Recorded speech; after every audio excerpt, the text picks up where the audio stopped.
안녕하세요. 알파균의 경제뉴스입니다. 밴드에서 알파균 검색하시고요. 유튜브에서 알파균 띄고 경제 검색하시고 들으시면 됩니다. 김영기 기자가 취재했는데요. KATL에 대한 겁니다. 중국의 가장 큰 전기차 배터리 생산 업체예요.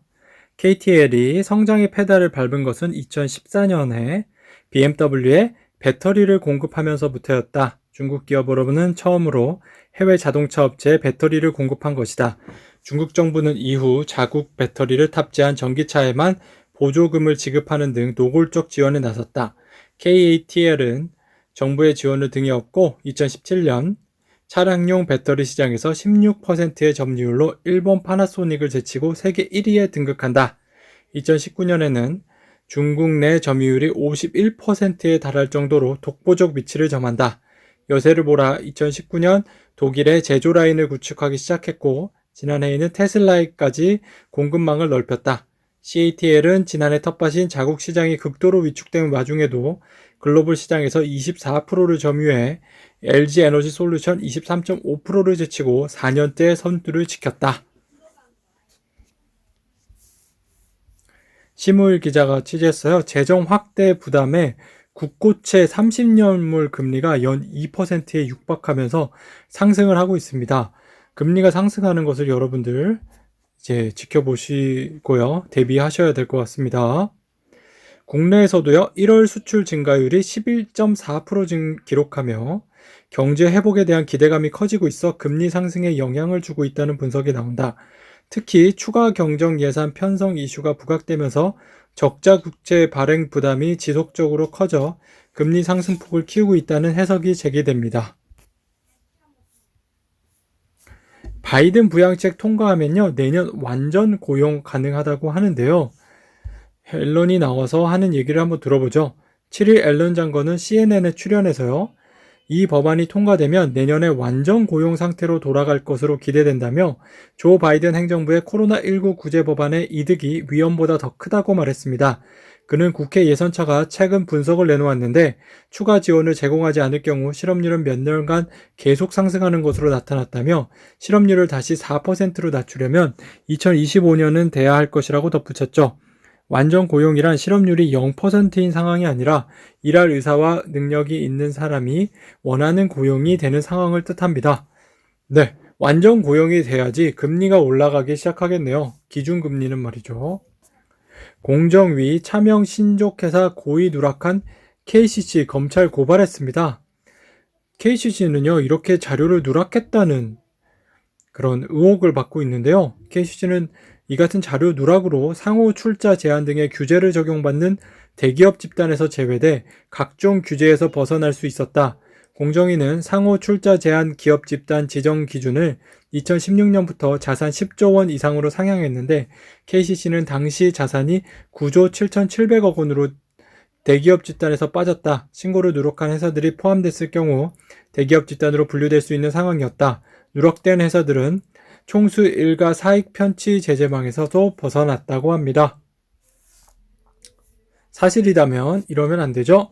TSMC 특허 무기화 가능성, 경쟁자 삼성전자 견제에 나서나? 라는 얘기인데요.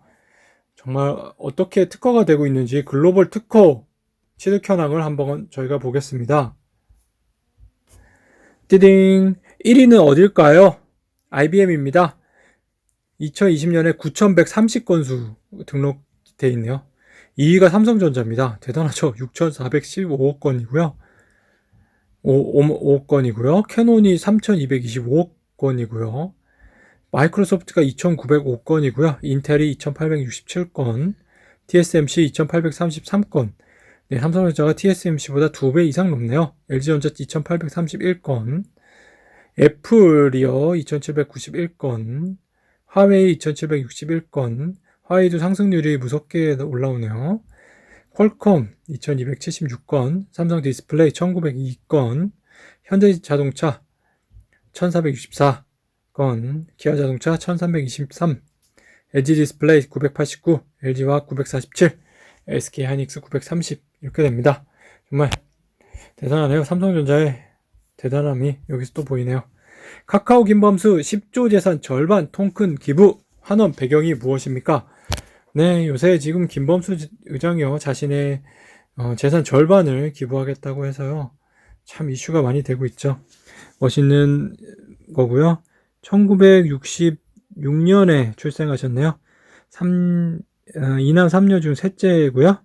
서울대 산업공학과 입학했고 삼성 SDS에서 사회생활 시작했고요. 한게임 NHN 창업을 그 당시에 1999년에 했고 2000년에 한게임 네이버 합병을 하게 됩니다. 그러면서 계속 있다가 카카오톡 출시를 2010년에 하게 되고요. 카카오 임팩트 이사장이 되고요. 2018년, 2021년 재산 절반을 기부 선언합니다. 지금 카카오 지분 14% 정도 가지고 있고요. 간접적으로 또 11%를 가지고 있어서 총 지분이 한 25% 가까이 됩니다. 그러면은 이제 10조 가까이가 되는 거죠. 4분의 1 정도 되니까요. 카카오 관계자는요, 이에 대해 여러 논의가 필요하겠지만 일부에는 구체화된 방안도 있다고 전했습니다. 업계에서는 지난 2018년 카카오 계열사들이 설립한 카카오 임팩트 재단을 통해 진행하고 있는 10개의 임팩트 프로젝트를 꼽습니다. 임팩트 프로젝트는 사회를 바꾸는 충격을 줄 수 있는 프로젝트를 뜻하는데요. 카카오 임팩트 재단은 김 의장 개인 자산이 아닌 카카오 계열사 자금으로 이루어진 만큼 김 의장이 재단에 대규모 사재를 추가로 출연할 가능성이 있습니다. 사실 김 의장은요, 2006년 카카오 전신인 아이위랩을 설립하며 밝혔던 100인 최고 경영자 CEO 양성 프로젝트 목표를 달성했습니다. 카카오 벤처스가 지난해까지 스타트업 170여 개에 투자했고요.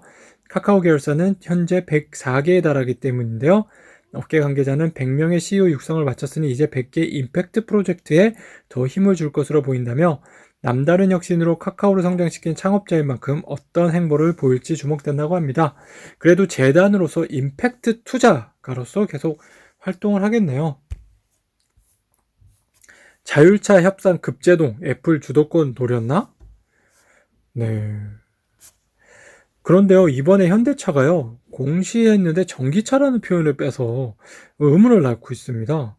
하지만 현대차 그룹과 애플의 협력 가능성은 남아있다는 분석도 만만치 않다. 자율주행차 개발에 대한 협의를 진행하고 있지 않다는 공시에서 전기차라는 단어가 빠진 부분이 묘한 여운을 남긴다는 것이다. 김 연구원은 의도적인지 불확실하지만 그럼 전기차는 협의한다는 것인가? 라는 생각이 들게 하는 문구라고 했다. 애플과의 협상이 일시 중단인지 완전 무산인지 확실하지 않다. 이항구 한국자동차연구원 연구위원은 자율주행에도 여러 단계가 있고 인포테인먼트 등 다양한 분야에서의 협력 가능성은 남아있다고 했습니다. 러시아의 스푸트니크 백신 임상 3, 4서 효과가 91.6%네요. 냉장 보관 가능하고요. 가격도 저렴하다고 하는데요. 여기 러시아 백신이 요새 좀 각광을 좀 받고 있습니다. 러시아가 개발한 스푸트니크 V 백신 계우인데요. 백신 형태는 바이러스 전달체고요. 개발국가 러시아. 보관 온도 액체 보관 시 영하 18도, 동결 건조 시 2에서 8도. 가격은 $20, 22,366원. 접종 횟수 2회. 임상 상사 참여 인원은요. 21,977명. 이상 반응은 백신 접종국 0.3%로 경미, 백신 효과는요 91.6%, 게재 논문은 랜싯이라고 하네요. 러시아 백신이 급부상하자 최근 프랑스, 독일 등 유럽연합 주요 국가에서는요 이를 도입하려는 움직임이 나타나고 있습니다. 실제 현재 최소 20개국이 러시아 백신 사용을 승인했고요. 여기에는 EU 소속 국가인 헝가리도 포함됐어요. 브라질과 인도에서도 승인이 임박했죠. 이무키 기자가 취재했어요. 종이신문 역할은 아직 남았다. 여러분들 종이신문 보시나요? 아니면 알파군의 경제뉴스를 들으시나요? 저는 종이신문을 봅니다. 아시아경제부터 해서 한국경제, 서울경제, 매일경제, 그리고 머니투데이 이렇게 5개의 경제신문, 종이신문을 봅니다. 종이신문을 놓고 역발상 쪽으로 가는 건 어떨까요? 튀지 않는 제목과 편집, 정보 전달에서 느림의 미덕, 그를 활용해 팩트체크가 확실히 된 뉴스만 싣도록 한다. 독자들에게 종이신문에 보도된 내용은 신뢰할 만하다는 인식을 확고히 주자는 것이다. 최근 젊은 기자들 사이에 정파를 떠나 팩트를 향한 갈망이 표출되고 있다. 종이신문이 그에 부응하는 첫 번째 수단이 될 수 있다. 온라인에서 표출되는 종이신문 지면 보기, PDF 서비스도 편리하게 찾아볼 수 있게 해야 한다. 뉴스를 대하는 독자들 태도를 바꾸는데 일조할 수 있다고 합니다. 문남중 기자가 취재했어요. 이성적 과열 시대의 개막이라고 하네요. 이성적 과열, 이런 말이 맞나요? 국내 주식시장은 변동성보다는 추세가 중요한 시점이라고 하네요. 현재 더딘 회복세를 보이는 고용시장에 활력을 불어넣으며 경기 회복을 높이는 큰 역할을 할 것으로 기대하는 경기 부양책도 있고요. 미국 중앙은행인 연방준비제도도 과열 위험을 경계할 만큼 안정을 되찾은 금융시장에서 벗어나 완전 고용과 물가 안정을 위한 본연의 책무에 집중할 수 있게 됐다. 경기가 지속적으로 회복할 수 있도록 힘을 보탤 것이다. 과열의 짧은 조정은 올해 상반기까지 증시가 상승하는 국면에서 필연적으로 보이게 될 패턴이 될 것으로 보인다. 주요 해외 주요 증시는 경기, 이익, 수급, 정책 등 4가지 조합을 바탕으로 올해 2분기까지는 지속해서 오르는 상고하저의 경로를 예상한다고 합니다. 완전 고용이 말이 또 나왔네요. 예. 우리나라 한은은 완전 고용이 목표로 돼 있지는 않을 거예요. 미국 연방준비제도 중앙은행은 완전 고용을 아주 중요시합니다. 김동표 기자가 취재했어요. 왜 오빠만 강남 아파트 물려주고 집값 폭등에 자극받는 유산 다툼이라고 합니다. 그 유류분이라는 걸 청구할 수가 있어요. 상속재산 중에서 직계비속, 자녀, 손자녀, 배우자, 직계존속, 부모, 조부모, 형제, 자녀 등 상속인 중 일정한 사람에게 돌아가도록 법적으로 정해진 목을 말합니다. 현행 민법은요, 부모의 상속재산에서 배우자, 자식 등 상속인들이 각자 일정 목을 가질 수 있도록 유류분을 인정하고 있어요. 법이 정한 상속지분은 배우자와 자녀가 1.5대 1 비율이고요. 자녀끼리는 1대1로 장남, 차남이나 아들, 딸 구별 없이 똑같습니다. 위 사례처럼 부모가 한 명의 자식에게 전 재산을 다 물려주고 떠난다 해도 재산을 받지 못한 자식이 소송을 내면요, 상속지분 절반에 해당하는 목을 돌려받을 수 있습니다. 즉 B씨는 아파트의 지분에 대해 2분의 1을 상속받을 수 있는데 유류분은 법적 상속분의 2분의 1에 대하여 상사할 수 있으므로 아파트의 4분의 1인 2억 5천만 원의 상속을 요구할 수 있게 되죠. 상속에 대한 내용을 좀 몰아서 볼까요? 이거 말고도 한 건이 더 있었죠.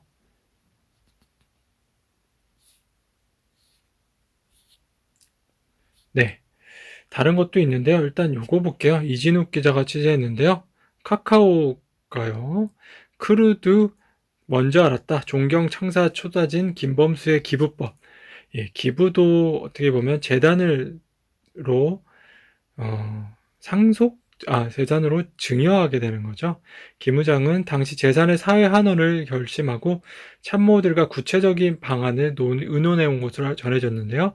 최근 예기치 않은 자녀 승계 논란이 불거지면서 단혹스러운 상황이 연출되긴 했지만 이번 재산 환원 발표로 불필요한 논란에서 한결 자유로워질 전망입니다. 기업 승계를 염두에 두었다면 천문학적 자산을 사회에 환원할 이유가 없어서죠. 최근에 김범수 의장이요, 아내하고 자녀들한테 카카오 주식을 증여를 했었어요. 그래서 그거에 대해서 자녀 승계 논란이 좀 있었나 보네요.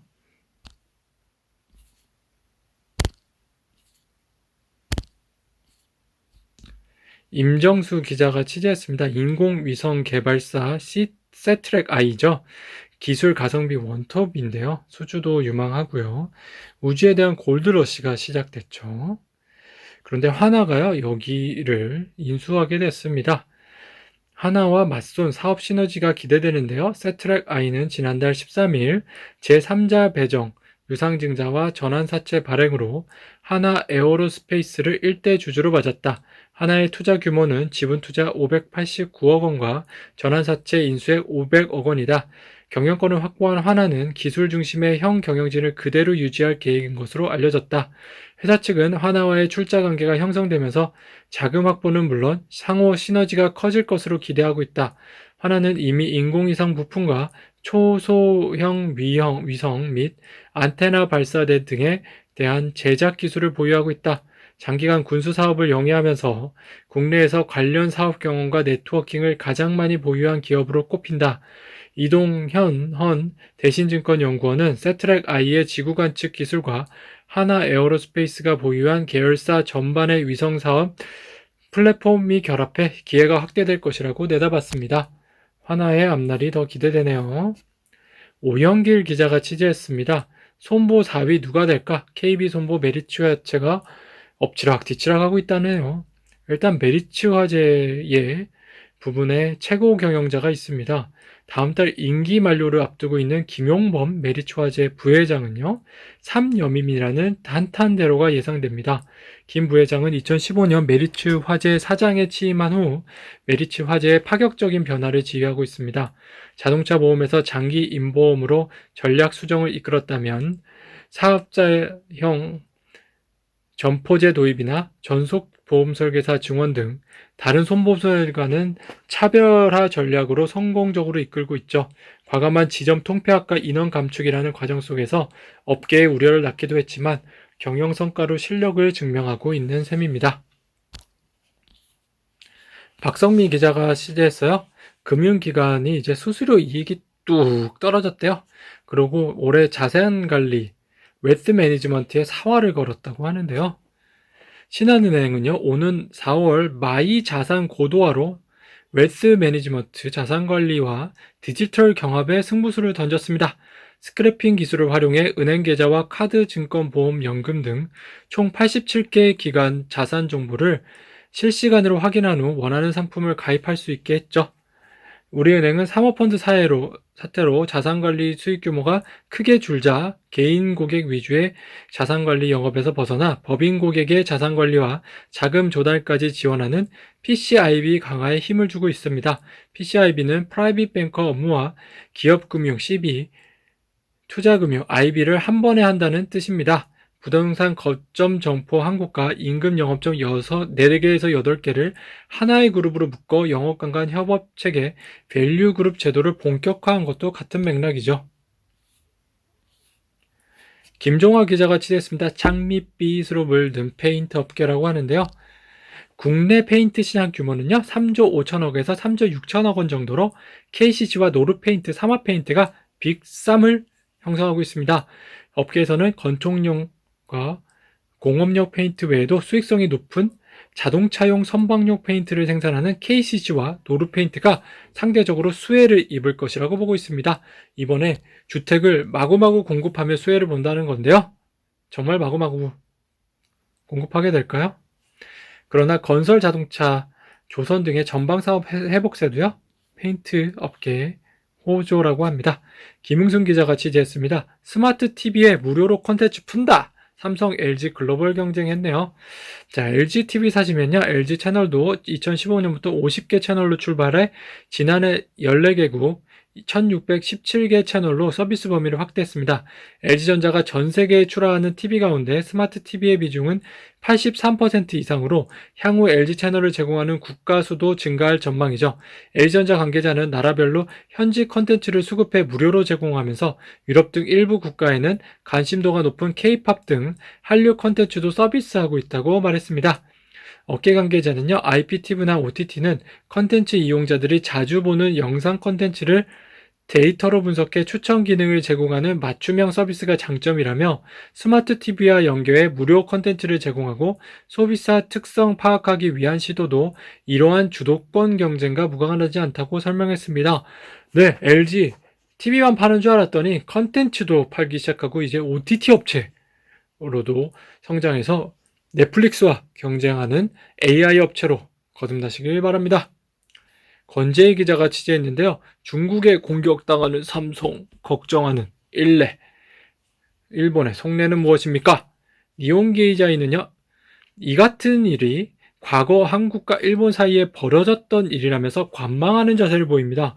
삼성의 주력 사업인 반도체 메모리, 디스플레이 등은 과거 일본 전자 기업들이 세계 시장을 휩쓸었던 분야로 과거 이건희 회장이 일본을 배우라는 호령 아래 삼성 역시 거액을 써가며 일본 엔지니어를 흡수하는 등의 전례가 있었다는 점도 부각시켰다. 이어 이건희 회장이 앞으로 10년이면 삼성을 대표하는 제품 대부분은 사라질 것이라고 언급한 점 역시 중국의 위협을 인지했기 때문이라고 분석했습니다. 차민영 기자가 취재했어요. 넷플릭스 무인 스마트폰 시행, 규제가 낳은 역차별이네요. 따를지 의문이라고 하는데요. 법무법인 구태엄 변호사는요, 국내 CP사들의 망 사용료 부담이 큰데 여러 부담까지 추가로 주어졌다며 명령 불부 시 해외 본사의 서버를 뒤지는 작업 등을 실제로 행하는 것은 국외에서 사실상 불가능에 가까운 일일 것이라고 지적했습니다. 위반 사업자에 2천만 원 이하 과태료를 부과한 것 역시 솜방망이 처벌에 불과하다는 비판이 나옵니다. 네, 2천만 원 처벌 받으면 진짜 받고 그냥 벌금 대고 할 것 같기도 한데요. 차민영 기자가 취재했습니다. 이 같은 갈등은 당분간 지속될 가능성이 높다고 하는데요. 논란의 중심에 선 글로벌 공룡들이 한국에 망 사용료를 지불할 의지가 사실상 없기 때문이죠. 김성환 아주대 경제학과 교수는 글로벌 CP들이 망 중립성, ISP가 모든 컨텐츠를 차별 없이 다뤄야 한다는 원칙을 앞세워 망 사용료를 부담 없이 회피하고 있는데, 네, 당초 망 중립성은 중소 CP들을 보호하기 위한 보호 성격의 규제로 구글이나 넷플릭스는 대상이 아니다라고 했습니다. 이들은 자국의 본사에 로열티를 지급하는 식으로 법인세 규모를 줄이는 조세 회피 꼼수 논란으로 비판을 받고 있네요. 이창환 기자가 취재했는데요. 비밀 최우선 신비주의 고집, 현대차 기아의 애플카 급제동이라고 합니다. 현대차와 기아 입장에서는 애플카 생산으로 인해 회사가 애플의 단순한 학청업체로 전락할 수 있다는 우려도 큰데요. 애플이 아이폰을 제조할 때 디자인과 부품 공급, 생산 라인 등 모든 주도권을 쥐고 폭스콘을 통해 주문자 생산 OEM, 위탁 생산하는 것처럼 현대 기아차에도 생산 방식을 요구했을 것이란 추측인데요. 단순히 학청업체가 되기를 원하지 않는 현대차나 기아 입장에서는 애플의 요구를 들어주기 어려웠을 것이라는 평가입니다. 결국 애플과 현대차 그룹이 OEM에 대해 최종 합의를 이루지 못한 것도 협상 중단의 한 원인이 됐을 거라는 분석입니다. 실제로 최근 현대차 주요 임원들 중심으로 애플과의 협력설에 대한 회의론이 일었던 것으로 알려졌죠. 애플에 대한 소식을 좀 몰아서 볼까요? 우경희 기자가 취재했는데요. 머니투데이 기자예요. 배터리 업계? 애플카요? 그거 말고도 신경 쓸 게 많아서 라는 여유를 부리고 있네요. 공장도 선주문 후 건설인데요. LG화학이 중국 난진에 짓고 있는 배터리 공장은 테슬라 SK이노베이션이 미국 조지아주에 짓고 있는 배터리 공장은 폭스바겐과 GM 주문량을 소화하기로 이미 공장 건설 이전부터 약속돼 있습니다. 건설에 차질이 빚어지면 배터리사들보다 완성차 업자들이 더 애를 태우는 형국이죠. 최석환 기자가 취재했습니다. 천국 지옥 간 현대차 그룹, 애플과 협력 가능성이 남아 있을까요? 애플은 그간 상장사나 주요 고객은 물론 협력사에도 엄격한 비밀 유지 계약 NDA Non-Disclosure Agreement 준수를 강요해온 것으로 알려졌습니다. 과거 디스플레이스 협력사였던 GT 어드밴스 테크놀로지가 파산하는 과정에서도 이런 사례가 드러났는데요. 애플은 비밀 유지 계약 한 건이 깨질 때마다 5천만 달러, 약 559억 원을 물어야 한다는 조항을 이 업체와의 계약서에 적었습니다.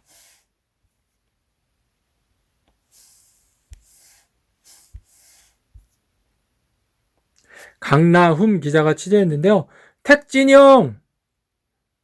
승리호 타고 날았다. 택진영 아시죠? NC 요번에 야구 우승할 때 택진영 그랬는데 NC소프트의 주요 주주죠. 대주주죠. NC는 2019년 5월 이 배급사에 100억 원을 투자했어요.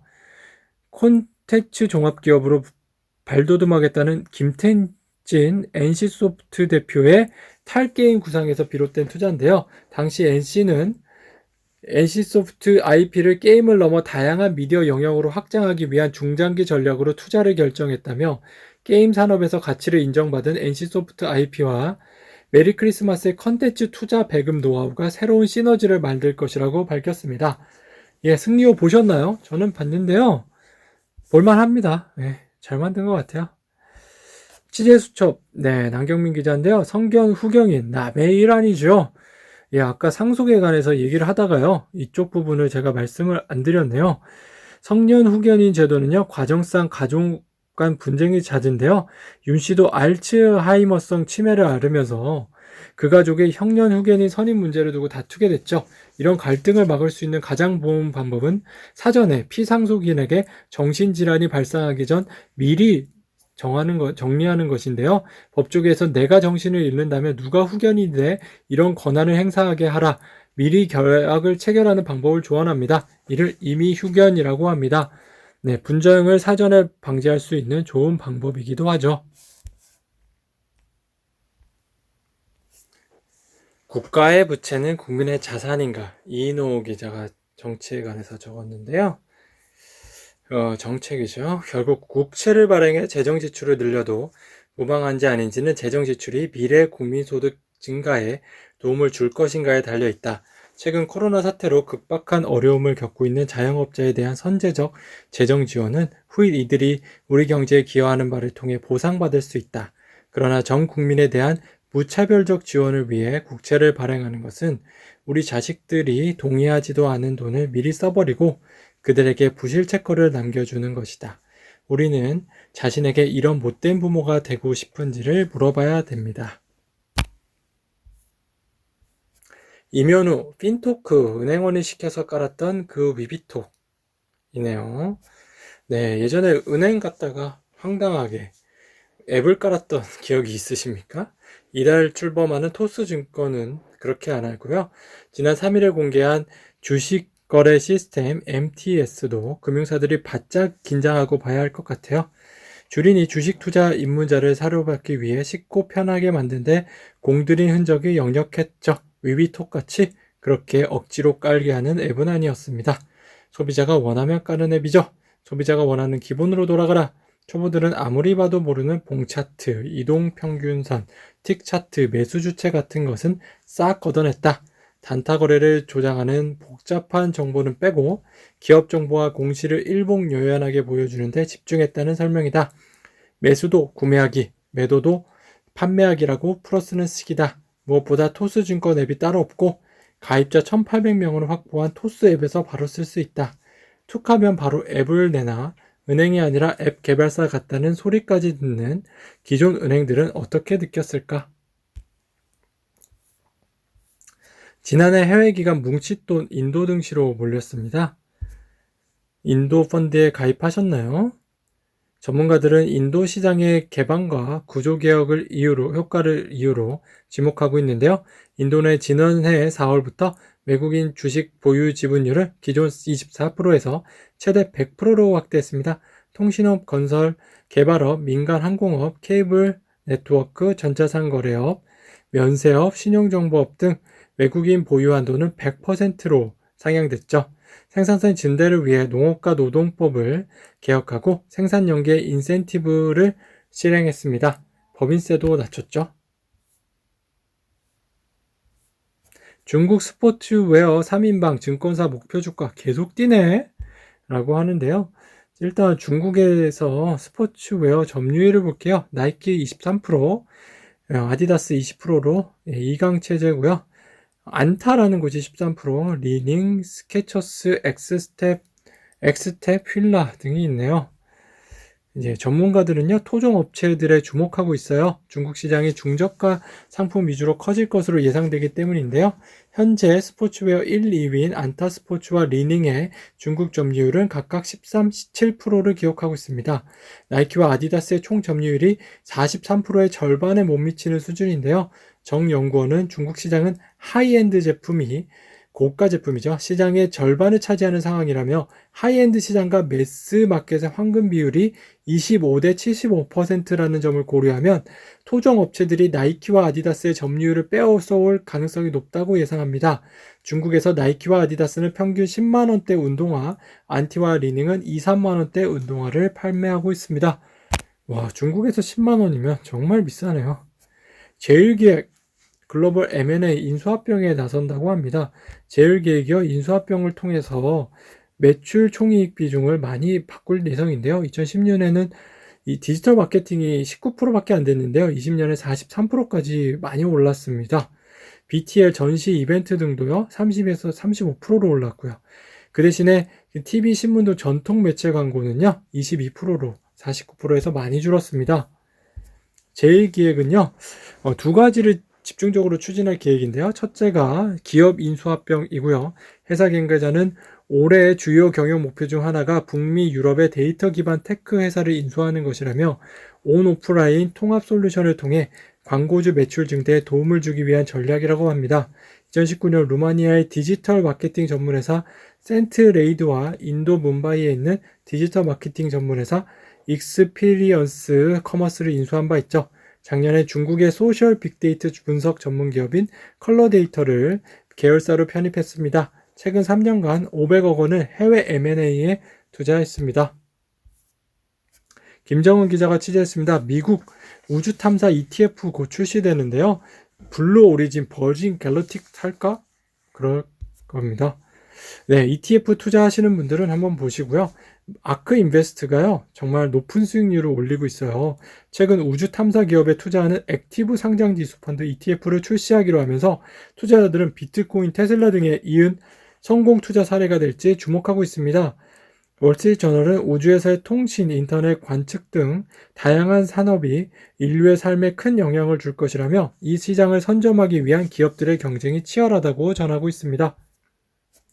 이고은 기자가 우주환경에 대해 쫓았는데요. 머스크, 베이조스의 스타워즈. 네, 이 두릅의 대립은요.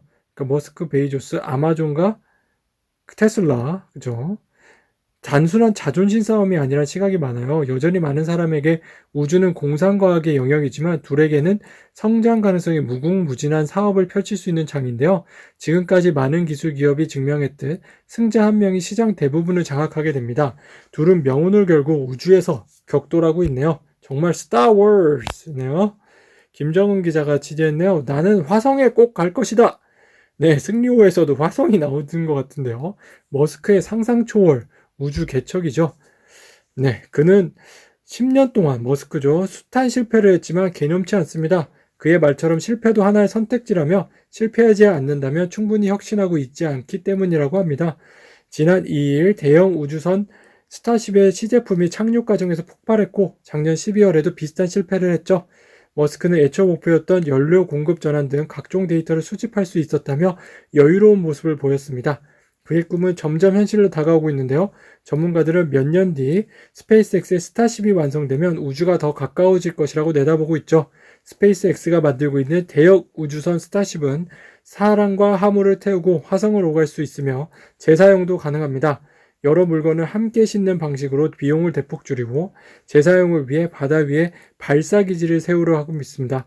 월스트리트저널은 스타쉽이 우주 시대를 여는 혁신적인 플랫폼이 될 것으로 보인다고 하네요.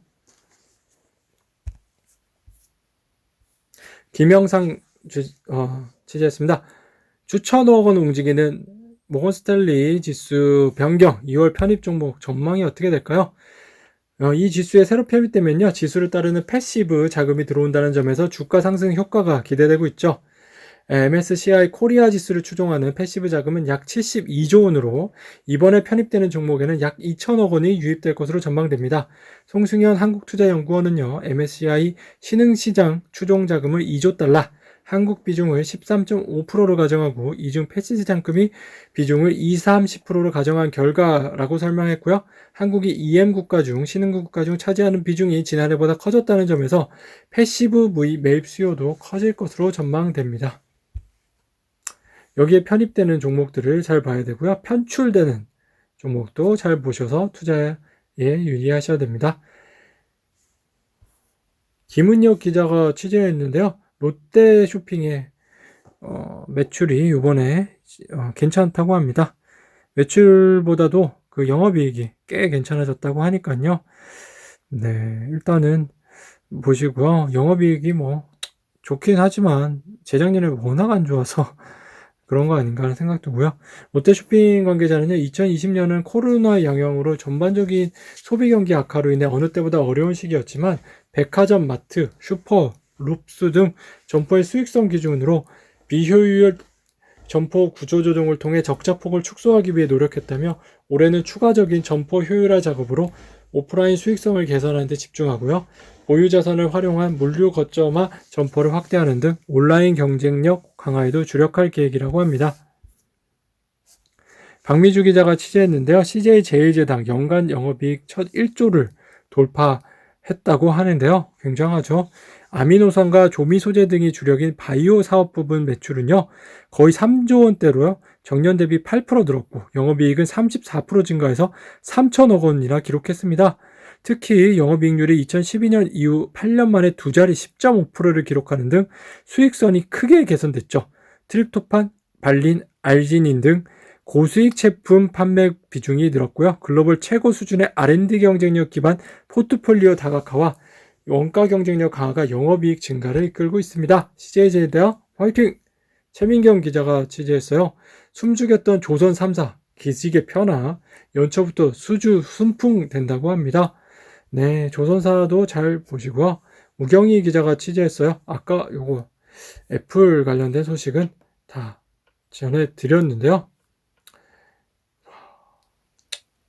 애플이 진짜 잘 될까요? 그 갑질을 좀 한다고 해가지고 최석권 기자가 취재했는데요.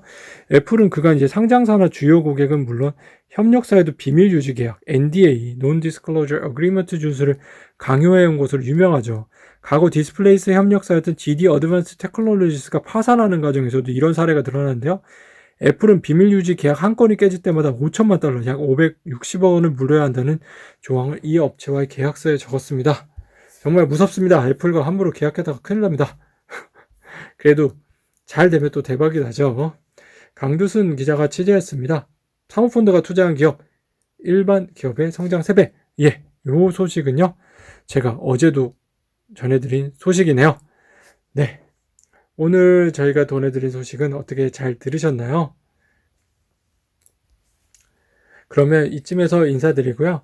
유튜브에서 알파균 띄고 경제 검색하셔서 좋아요와 구독 누르시고요. 주위 분들에게도 많이 설명해 주시고 공유해 주세요. 감사합니다.